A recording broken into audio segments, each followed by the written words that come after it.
মাঠ থেকে এসেছি সত্য, কিন্তু আমি আসার সময় আমার আল্লাহ আমার রিজিক আমাকে দিয়ে দিয়েছেন না। সুবহানাল্লাহ রায়দন নি গরজে হইন এই জন্য হদ দারকানা জোরে। আমি এসেছি মা বাবা থেকে, কিন্তু রব আমারটা আমাকে দিয়েছেন।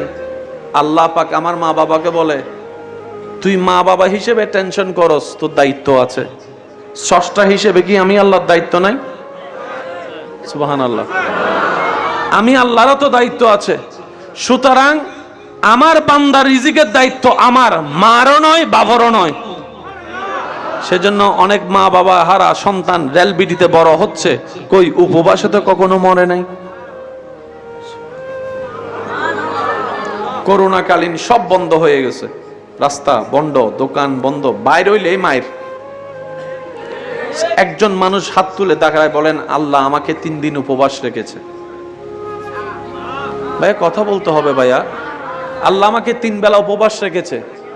এবার আপনি বলেন ব্যবসা বন্ধ, চাকরি বন্ধ, ইনকাম বন্ধ, এই বন্ধ সেই বন্ধ, তো করোনাকালীন খাইলাম কিভাবে?